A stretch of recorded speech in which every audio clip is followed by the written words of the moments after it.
Bismillahirrahmanirrahim. Assalamualaikum warahmatullahi wabarakatuh. Selamat pagi anak-anak. Apa kabarnya hari ini? Semoga kita semua selalu dalam keadaan sehat walafiat dan juga dalam lindungan Allah Subhanahu wa taala. Pada pertemuan kali ini kita akan membahas tentang hidup bersih. Dan seperti biasa, sebelum kita memulai pembelajaran, mari sama-sama kita membaca suratul Fatihah. Semoga Allah Subhanahu wa taala memberikan pemahaman, kelancaran serta kemudahan pada pembelajaran hari ini. Bismillahirrahmanirrahim. Alhamdulillahi rabbil alamin. Arrahmanirrahim. Maliki yaumiddin.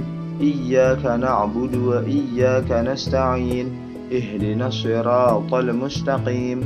Siratal ladzina an'amta 'alaihim ghairil maghdubi 'alaihim waladdallin. Amin. Selanjutnya, mari sama-sama kita membaca doa sebelum belajar. Bismillahirrahmanirrahim. Raditu billahi rabba wa bil islami dina wa bi Muhammadin nabiyya wa rasula. Rabbi zidni ilma warzuqni fahma. Amin ya rabbal alamin. Anak-anakku yang saleh dan salehah, sebelum kita masuk pembahasan, ada sedikit hadis dari Nabi Muhammad SAW yang diriwayatkan oleh Muslim. Hadis tersebut adalah tentang kebersihan atau tentang bersuci. Bersih itu sendiri merupakan pangkal dari kesehatan, dan bersih juga bagian dari iman. Hadis tersebut adalah at-tahuru syatrul iman, yang artinya bersuci atau taharah itu adalah setengah daripada iman. Barang siapa orang yang selalu melakukan bersuci atau melakukan kegiatan kebersihan, berarti orang tersebut merupakan orang yang beriman. Karena di dalam hadis ini Nabi kita Nabi Muhammad SAW mengatakan bersuci itu setengah atau sebagian daripada iman. Anak-anakku yang saleh dan salehah, sikap kita yang pertama adalah kita harus selalu bersikap bersih, karena bersih itu merupakan pangkal dari kesehatan. Dan pada pertemuan kali ini kita akan membahas tentang cara bersih-bersih. Yang pertama, bersih badan. Kita harus membiasakan diri kita mandi 2 kali sehari. Jangan hanya mandi 1 kali, terlebih lagi tidak mandi sama sekali dalam 1 hari. Mengapa? Karena kalau kita tidak mandi dalam 1 hari, badan kita bau, kemudian badan kita pun kotor. Nah, maka dari itu kita paling minimal atau paling sedikit biasakan untuk mandi 2 kali sehari, yaitu mandi pagi dan juga mandi sore. Kalau orang mandi, biasanya tubuhnya akan menjadi bersih, badannya pun menjadi wangi. Dan yang paling utama, saat mandi pun tangan kita harus kita cuci sampai bersih, dan seluruh anggota badan kita juga kita cuci sampai bersih, dan jangan lupa menggunakan sabun mandi. Yang kedua, biasakan juga untuk menggosok gigi dengan benar. Jangan sembarangan hanya menggosok gigi, terlebih lagi cuma gosokan biasa tanpa menggunakan pasta gigi. Diusahakan kalian menggunakan pasta gigi agar gigi kalian putih, bersih, dan juga terawat, dan juga bau mulutnya hilang. Kalau orang menggosok gigi tanpa menggunakan pasta gigi, terkadang baunya pun masih belum hilang. Masih ada sedikit bau-bau mulut yang keluar dari mulut kita. Selanjutnya yaitu kuku yang panjang juga harus kita potong.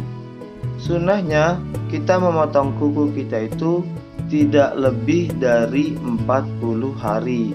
Jadi misalkan kita potong kuku tanggal 1 Oktober, dan jangan lupa kita paling terlambat, paling lama itu sebelum kita potong lagi, yaitu 40 hari.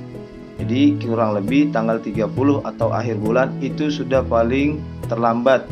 Dan yang bagusnya itu biasanya kalau yang pertumbuhannya cepat bisa 1 minggu sekali potong kuku, atau 2 minggu sekali kalian potong kuku kalian. Kalau kuku kalian panjang, kotoran akan masuk di bawah kuku kalian. Kalau kalian makan, kotoran tersebut jatuh ke makanan kalian, akan mendatangkan penyakit. Dan juga kalau kuku kalian panjang, di situ dikatakan tempat bernaungnya setan. Kalau setan bernaung di tangan kita atau di jari kita, maka akan mudah bagi kita melakukan kejahatan. Maka dari itu disunahkan kita potong kuku kita kalau sudah panjang.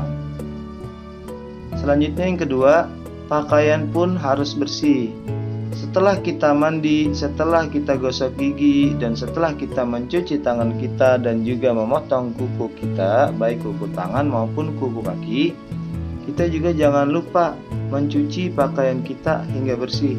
Karena kotor itu bukan hanya dari badan, pakaian kita juga kotor. Nah, biasanya kan kita kalau bermain pakaian kita kotor sekali.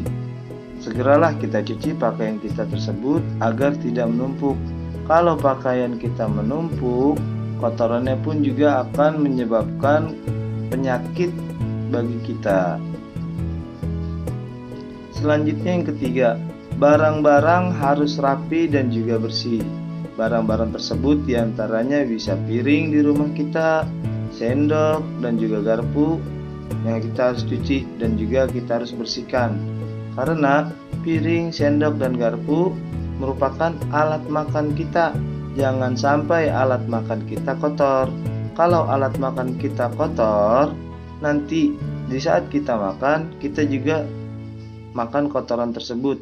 Dan kalau ada kotoran yang masuk ke dalam tubuh kita, itu semua akan menyebabkan penyakit.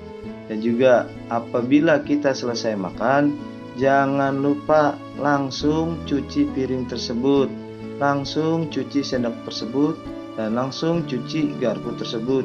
Jangan sampai menumpuk. Dan yang selanjutnya, alat belajar harus bersih, baik itu buku, lemari, dan juga meja belajar harus bersih dan dipastikan bersih. Karena kalau dia kotor, kalau dia berdebu, di saat kita belajar, kita pegang buku, lemari, atau meja belajar kita, pasti tangan kita kotor. Kemudian kalau misalkan dia berdebu, debunya berterbangan sampai ke hidung kita, pasti kita akan bersin dan kita batuk. Dan kalau terlalu sering akan membahayakan saluran pernafasan kita. Selanjutnya yang keempat, bersih tempat. Bersih tempat itu bermacam caranya atau bermacam-macam bentuknya. Yang pertama itu rumah yang sehat harus selalu disapu setiap hari agar selalu bersih. Halamannya juga harus bersih dari sampah. Jangan sampai ada sampah yang berserakan. Sebab kalau ada sampah yang berserakan, di saat hujan, sampah tersebut akan menumpuk di saluran air yang ada di rumah kita. Kalau sudah tertumpuk, lama-kelamaan akan menyebabkan banjir. Dan banjir itu merugikan bagi kita, baik merugikan secara barang-barang pribadi kita maupun merugikan bagi tubuh kita. Mengapa? Karena air yang di banjiran itu merupakan air yang sangat kotor dan banyak penyakit atau banyak menimbulkan penyakit. Kemudian kita juga harus membersihkan tempat sholat kita. Tempat sholat kita pun harus bersih. Mengapa?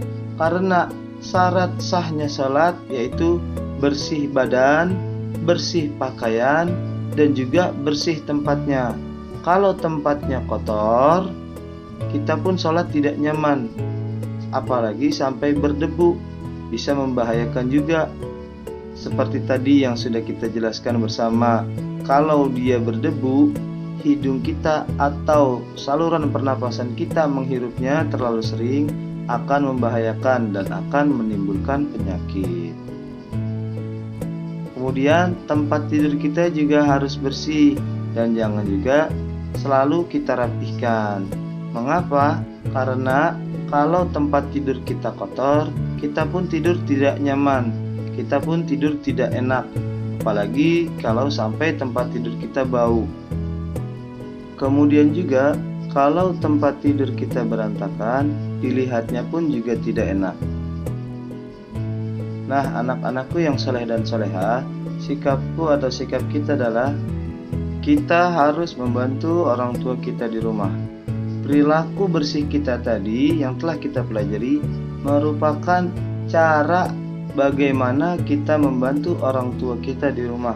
Dari tadi kita mandi, kemudian kita mencuci pakaian, mencuci piring, bersih-bersih tempat, dan juga sampai ke kamar kita. Kalau kita merapikan itu sendiri, berarti kita juga sudah tergolong membantu kegiatan atau bersih-bersih rumah kita, dan juga kita tergolong membantu orang tua kita di rumah. Untuk tugas hari ini, ayo berlatih, amati gambar di bawah ini, ceritakan 2 gambar di atas. Kemudian untuk tugas yang kedua, berilah tanda checklist pada kolom ya atau tidak. Jawab dengan jujur ya, insya Allah kalian pasti bisa. Alhamdulillahirrabbilalamin. Untuk pembelajaran hari ini sudah selesai. Bapak ucapkan terima kasih banyak, dan kurang lebihnya Bapak juga mohon maaf. Wassalamualaikum warahmatullahi wabarakatuh.